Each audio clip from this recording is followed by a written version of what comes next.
of talking that he just did is like it's a standard politician's way of addressing a very complex issue. They do it with like there was a rah aspect to that. We're gonna unleash holy hell on them Russians. Pep rally for murdering people, dude. Yeah, because that is a football thing. Like saying it like that, that's like we're gonna go fucking kick their ass. It's a team, right? But for sure, there is no financial motivation in what Lindsey Graham is doing. No one would do that. No. All that money is just a coincidence. Yeah. It's so fucking dark, man. Like, it's really so confusing to me. Because I guess I'm a naive idiot that people like that even exist. Well, also that they exist on the left now. That's what's weird. Yeah. You mean like because yeah, right. Because the general like Lindsey Graham, is he a Democrat or Republican? Republican. He's a Republican. Right. He's a Republican. So they're all united on this idea. Of course, he's a Republican, but they're all united on this idea that they should continue. There's no one, whether it's a Republican or a Democrat. Like the Democrats were always anti-war, always.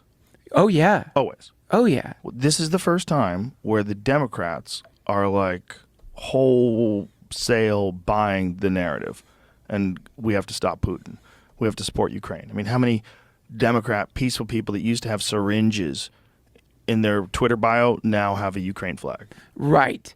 Yeah.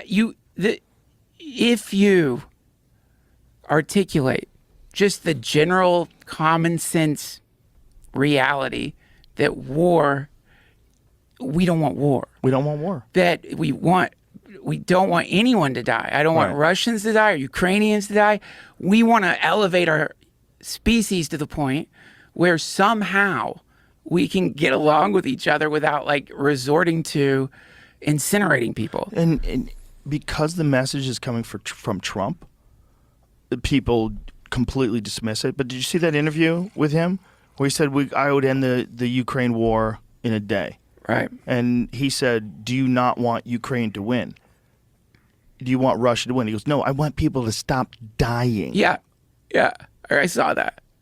Dude. It's perfect. You're allowed to say that. Let's find that. Because they're playing gotcha on a subject. They're doing gotcha interview real quick. You don't have much time with them, so you got to get a gotcha. And they're doing this with a subject that literally has the fate of the world in front of it. Right. Because if nuclear war breaks out, because of all this, and these people are just flippantly supporting this continued conflict with no talk at all about some sort of a compromise. Yeah. Some sort of a conversation. Anything.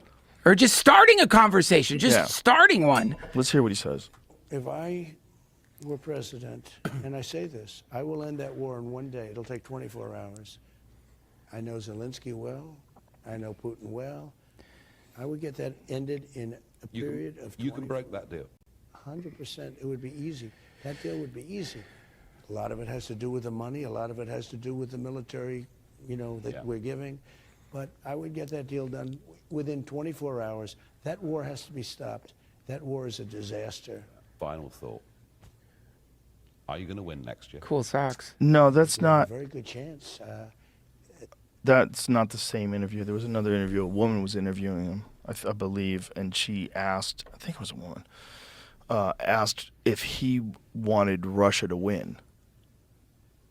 It was some weird gotcha interview. He said, I want people to stop dying. Yeah, this is it. That's the CNN thing. Yes. Yeah. Let me just put it a nicer way. If I'm president, I will have that war settled in one day, 24 hours. How would you settle that war in one day? First, I'll meet with Putin. I'll meet with Zelensky. They both have weaknesses and they both have strengths. And within 24 hours, that war will be settled. It'll be over. It'll be absolutely over. Do you want Ukraine to win this war? I don't think in terms of winning and losing. I think in terms of getting it settled so we stop killing all these people and breaking down this country. So I paraphrased it. I fucked it up. But that's essentially his answer. I think maybe even after that, he might have actually said, I want people to stop dying. It's crazy that that's a controversial statement. And I it's know. crazy that people can't, like, because he's saying it, Right. they invalidate it. Exactly. It's so weird. Like, that you know, like the truth, the idea is there's the truth, and that it doesn't matter, like, if it's coming out of, like, a radio that has, like, woven into it human skull fragments that Manson owned the radio. It doesn't matter. If the radio is spewing truth, that's truth. It's truth. I always thought that was sort of the general consensus, like, among people who were sane, was it's not good to blow each other up. And I get it. It's like, okay, well, then what about when invasions happen? What about when land grabs happen, when some new creepy imperialism happens, or Hitler happens, or whatever? What about that? But, like, look at the fucking letter. Gandhi wrote a letter to Hitler. Did you ever see that? Yeah. You know, like, the idea is, like, you just try. It's, like, worth trying. Like, get people to talk, hang out, sit down. Even if you can't fail worse than war. Right. So any attempt at, like, stopping a war without World War III or violence or whatever, it's glorious. Even if it fails, even if it makes you look like a weak, pathetic piece of shit, long term you're going to look great if you were a peacemaker in the world versus a Lindsey Graham. Yeah. The Lindsey Grahams, man, history does not look at them in a kind way. No, they're the evil characters. When you watch a YouTube video on 9/11, it's these people behind the scenes. It's these people that lie about weapons of mass destruction. It's like there's like a type of person that you see that gets into office, and there's this shameless politician aspect of them that just gives me the creeps. Dude, Just it gives me the creeps when Spooky. anybody talks like that about war, because it's so consequential. Everything's on the line. Humanity's on the line. Civilization's on the line. The Yeah. future of your children's on the line. Everything's on the line. And to, like, make it and boil it down to a rah-rah football pep rally speech is crazy.